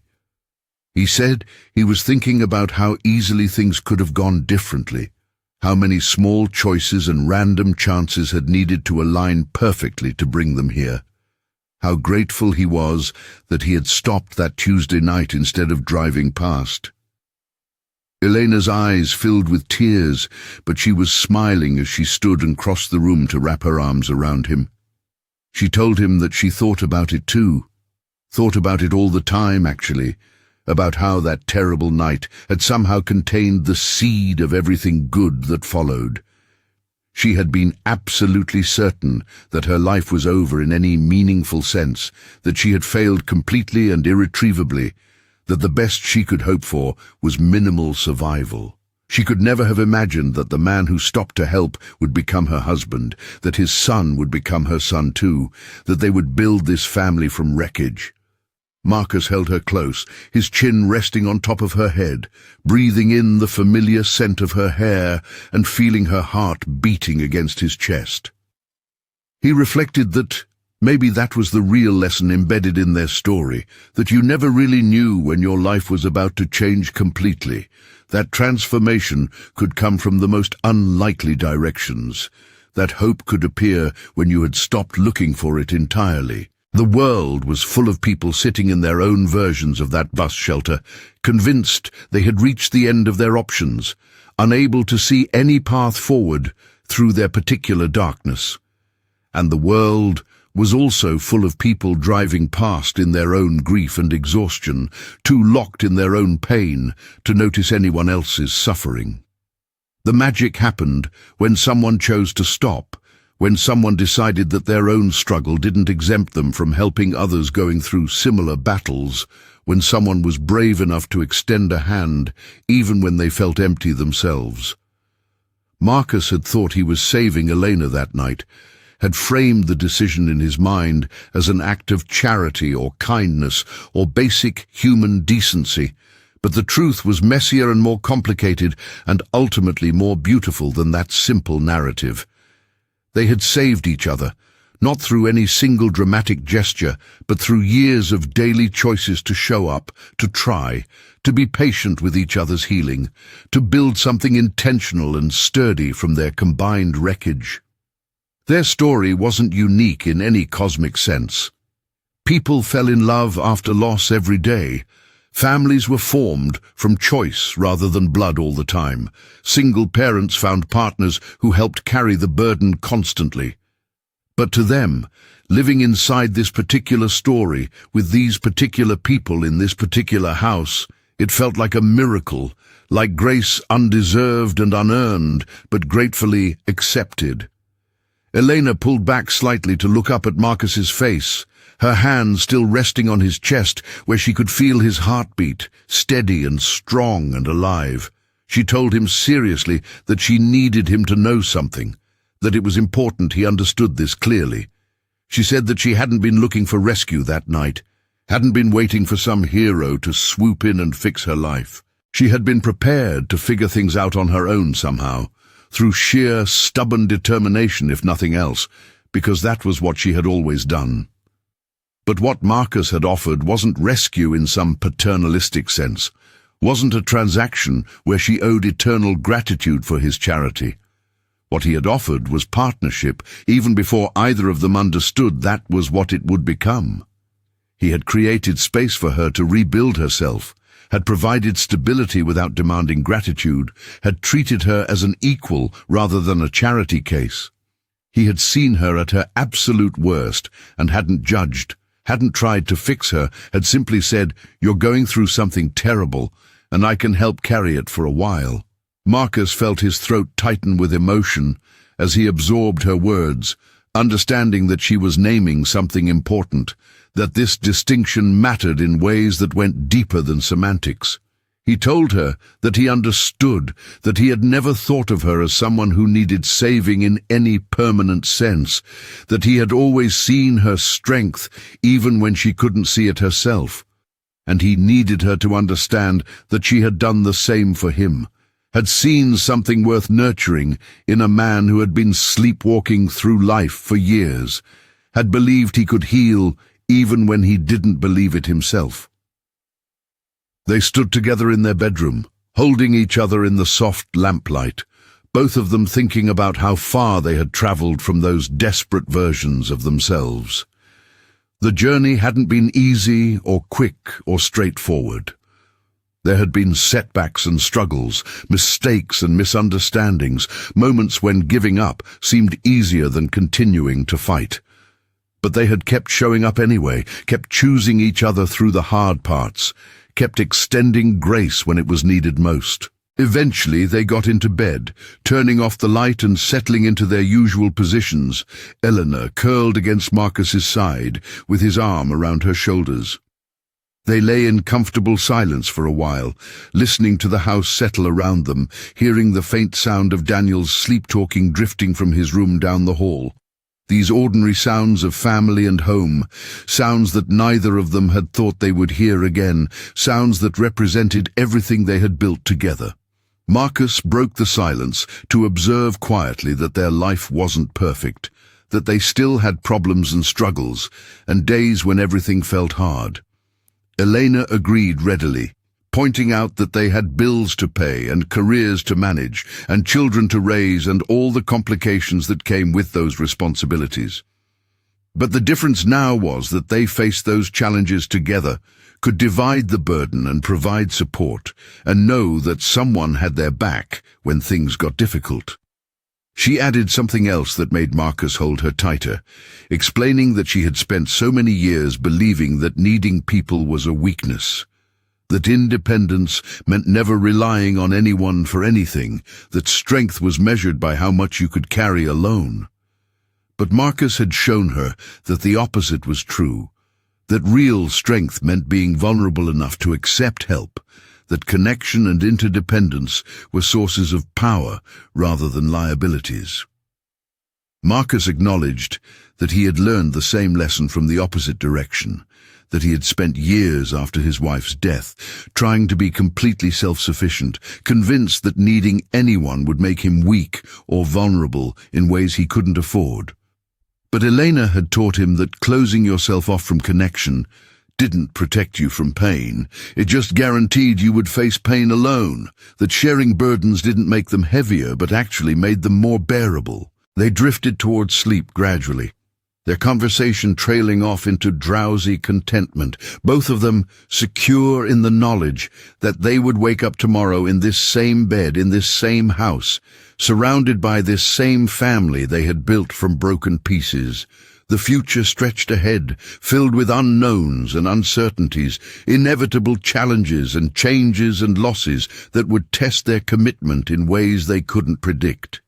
But they would face whatever came together, as partners, as equals, as people who had survived the worst and learned that survival was possible, that healing happened gradually through daily choice and effort, that love could grow in the least likely circumstances if you were brave enough to let it.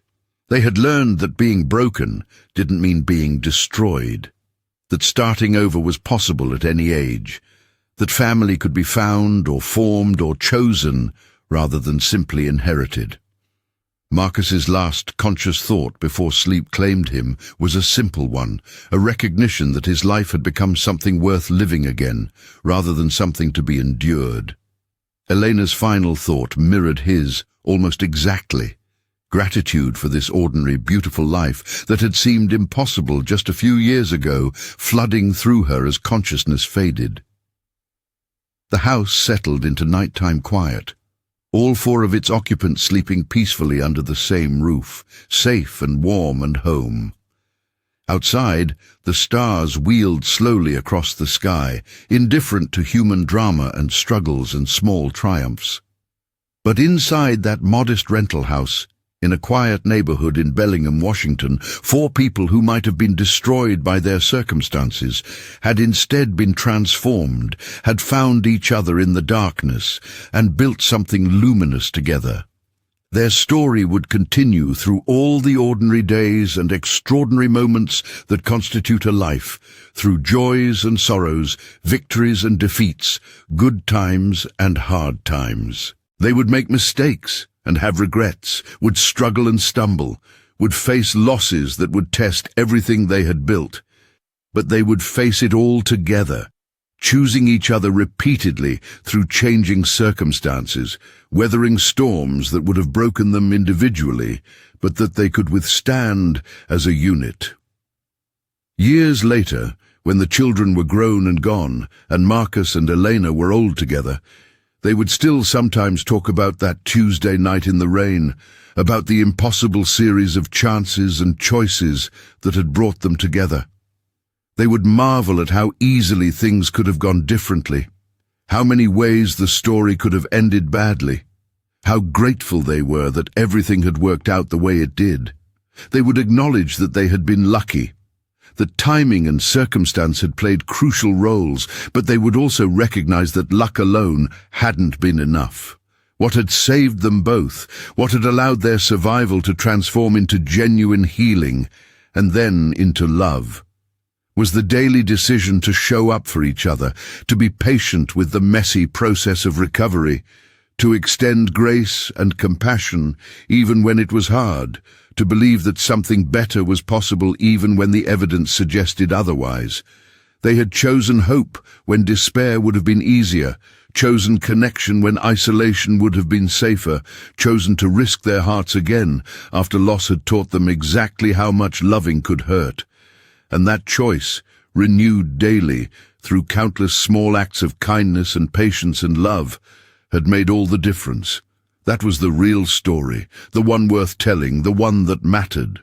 Not a fairy tale about perfect timing or destined soulmates, but a human story about broken people finding ways to be whole together, about choosing to stop when driving past would have been easier, about extending a hand even when you felt empty yourself. Sometimes helping someone else was exactly how you saved yourself. Sometimes the worst night of your life contained the seeds of your salvation. Sometimes family was something you built rather than something you were born into.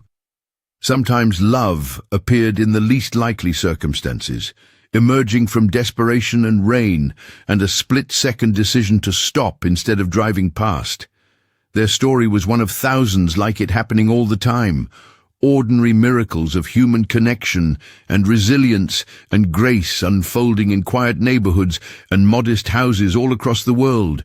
But to Marcus and Elena and Daniel and Lily, living inside their particular version of the story, it felt like everything, like the entire universe had conspired to bring them together, like they had been saved by something bigger than themselves. And maybe they had been, or maybe they had simply saved each other, which in the end amounted to the same thing. The mechanism mattered less than the result, the explanation less than the gratitude, the logic less than the love. They had found each other in darkness and built something luminous together.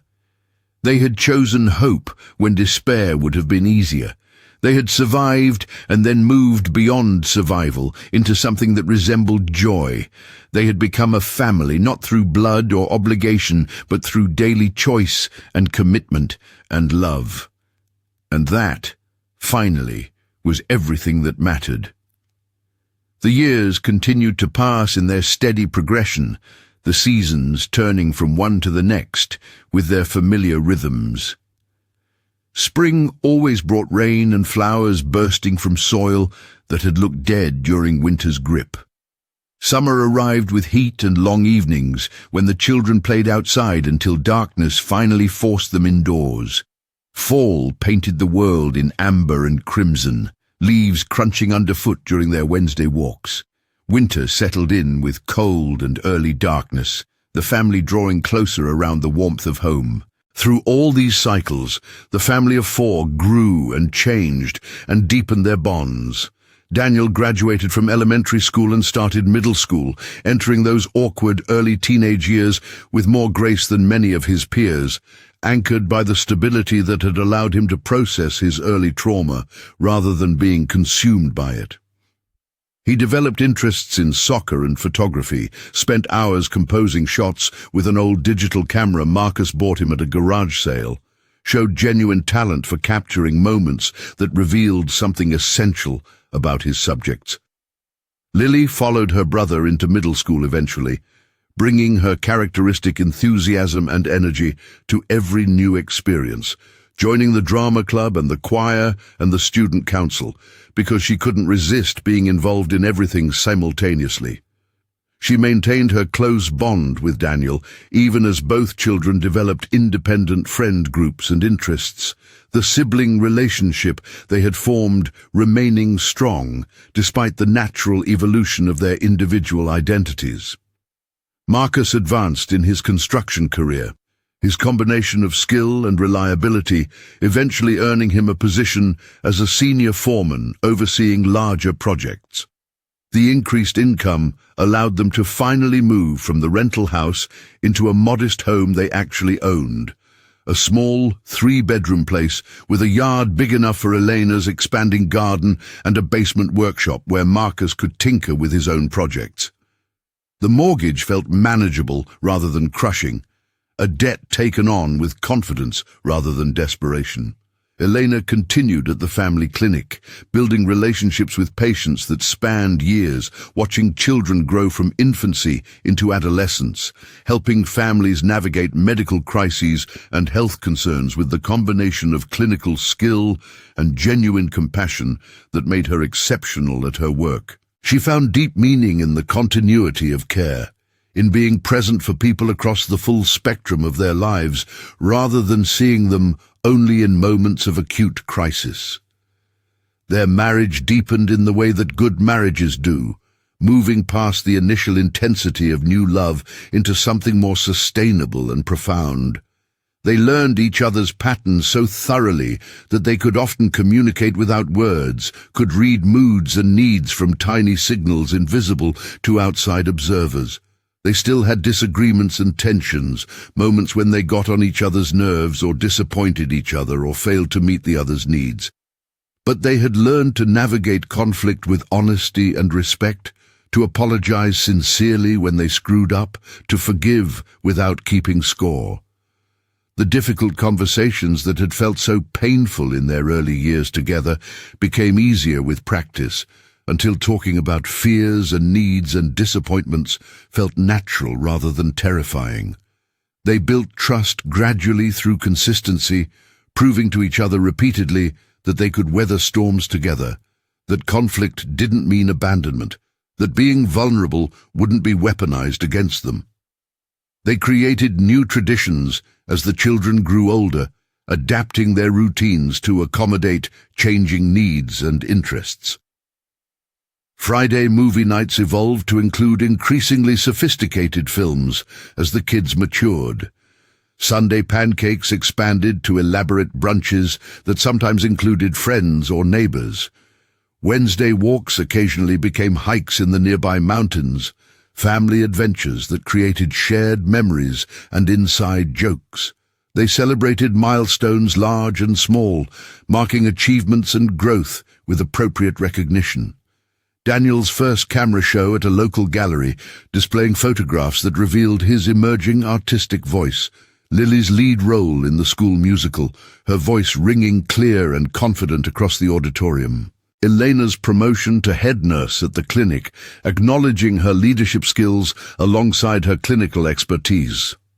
Marcus's project winning a regional award for innovative design, recognition from professional peers who understood the skill required. But they also honored the ordinary moments that constituted the bulk of their life together, understanding that real family wasn't built during major events, but rather through accumulated small choices and daily rituals.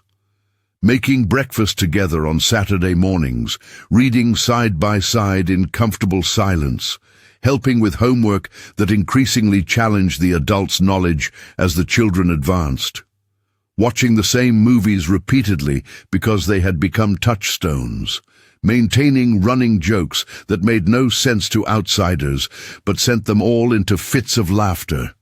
The extended family constellation expanded gradually as friendships deepened and roots spread through the community.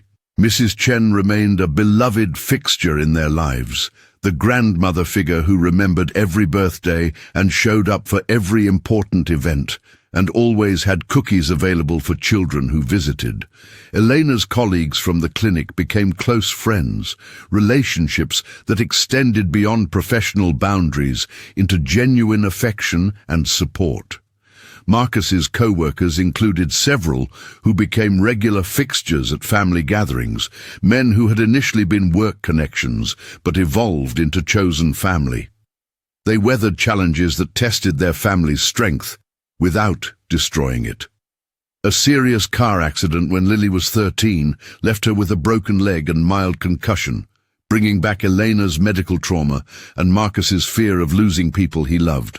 But they supported each other through the crisis, and Lily's recovery brought them all closer. Daniel's brief experimentation with drugs in high school created a 6-month period of tension and conflict, but they navigated it with therapy and honest communication and emerged with their bonds tested but intact. Financial struggles came and went, tight months when unexpected expenses threatened their careful budget, forcing difficult conversations about priorities and sacrifices. Marcus's company went through a rough patch that resulted in temporary layoffs.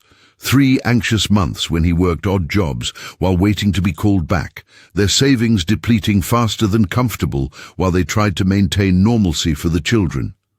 Elena dealt with workplace politics that made her question her career choices. A new clinic administrator whose focus on profit margins conflicted with her values around patient care, eventually requiring her to advocate forcefully for herself and her patients in ways that felt uncomfortable but necessary. Through all these challenges, the foundation they had built held firm. The trust and communication patterns established during their early years together served them well when facing new obstacles. They leaned on each other without falling apart, shared burdens without resentment, made it through difficult periods by remembering that struggles were temporary while their commitment was permanent. As the children moved through high school and began thinking seriously about their futures, Marcus and Elena found themselves having conversations about empty nest syndrome and what their relationship would look like once the kids left home. They acknowledged some anxiety about this transition, recognizing that their identities had become deeply intertwined with parenthood, that their daily routines revolved around the children's needs and schedules. But they also felt excitement about the possibility of rediscovering each other as partners rather than primarily as co-parents, about having time and energy for pursuits they had postponed during the intense years of active child-rearing. Daniel decided to attend art school after graduation, his photography portfolio earning him admission to a competitive program and a decent scholarship package. The process of helping him prepare to leave home brought bittersweet emotions for everyone, pride in his accomplishments mixed with grief about the ending of this chapter of their family life.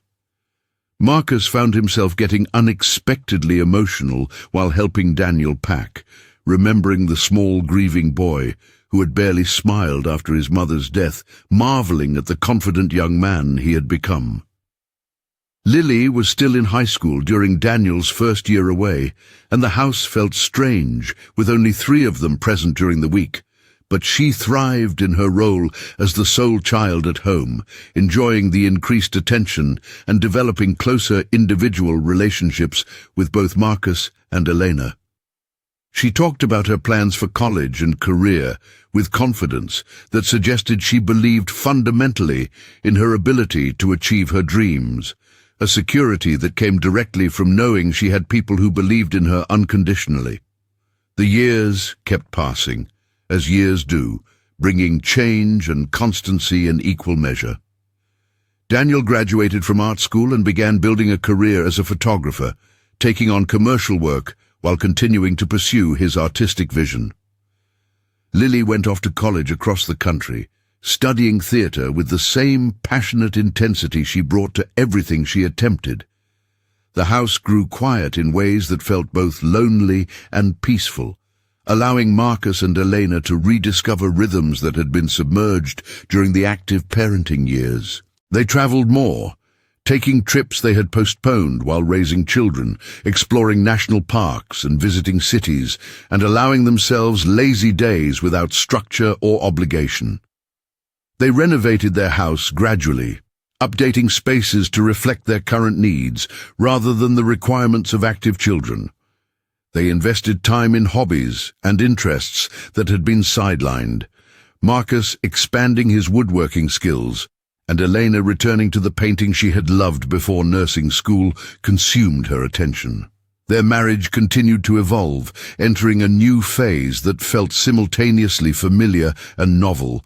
Without children present, requiring constant attention and mediation, they had to relate to each other directly rather than primarily through their shared roles as parents.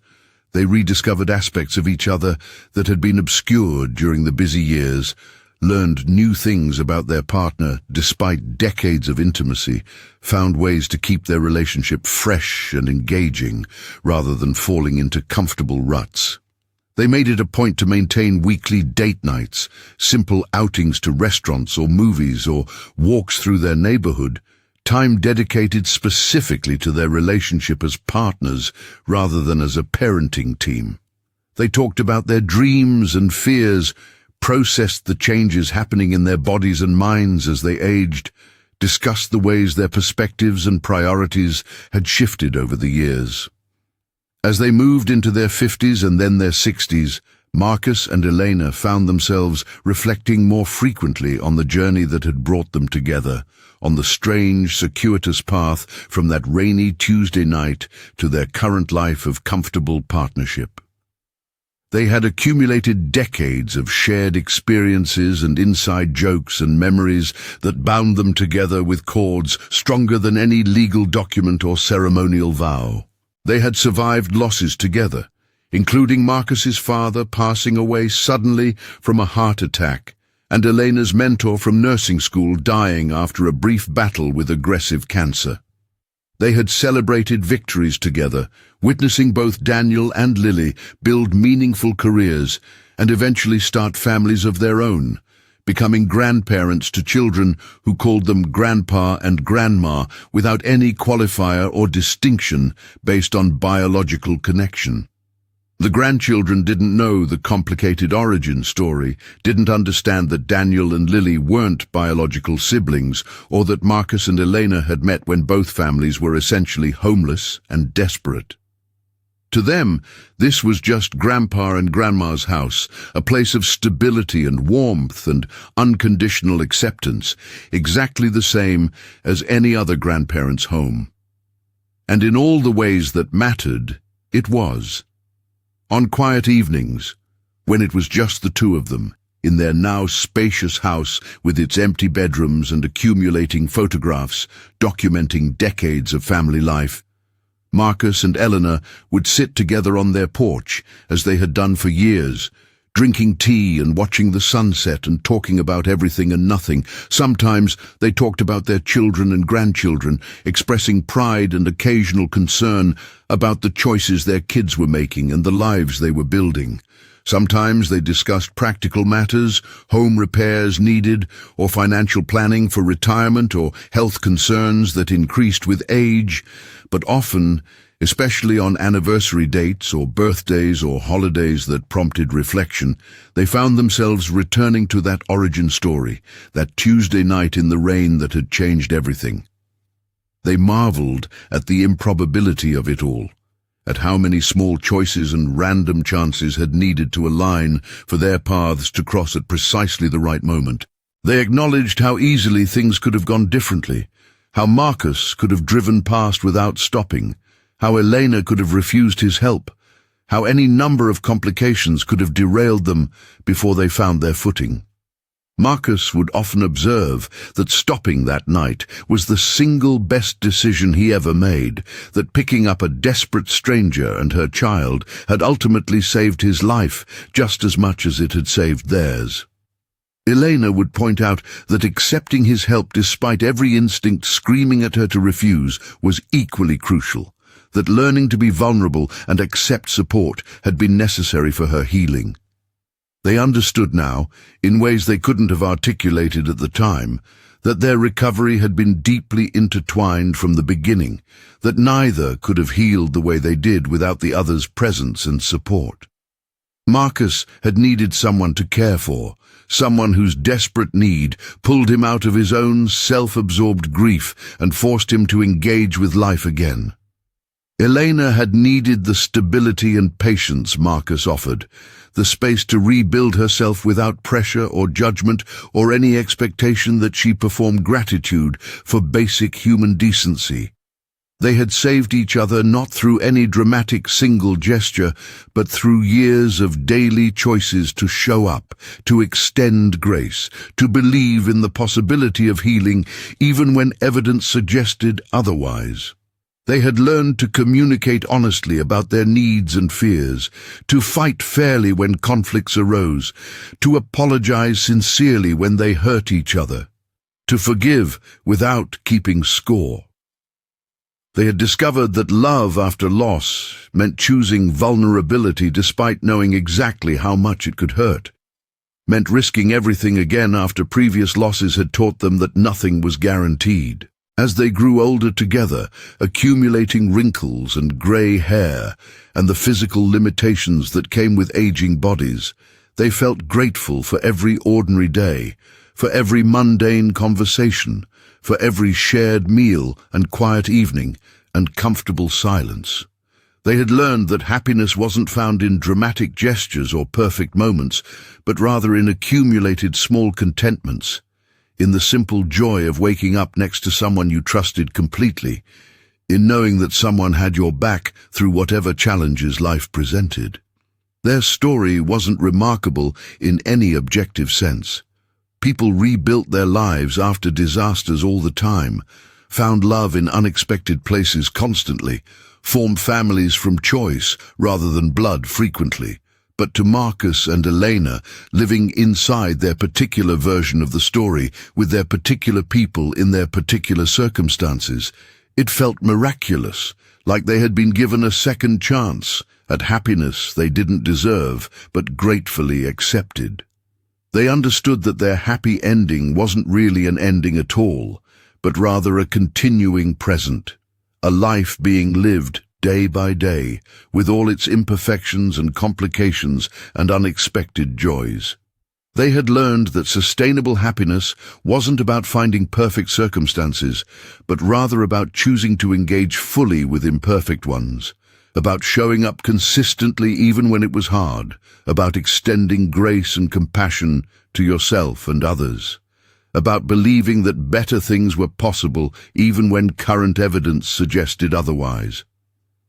And on those quiet evenings when they sat together on their porch, hands linked as they had been for decades, watching the sun sink below the horizon and paint the sky in shades of gold and pink and purple, they felt certain they had found something rare and precious, something worth every struggle and sacrifice required to achieve it. They had survived the worst, and learned that survival was possible, that healing happened gradually through daily choice and effort, that love could grow in the least likely circumstances if you were brave enough to let it.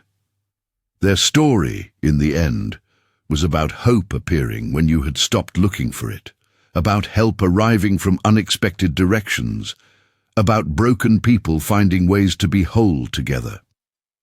It was about the grace that emerged when someone decided to stop rather than drive past, about the courage required to accept help when pride screamed at you to refuse, about the patient daily work of building something sustainable from wreckage.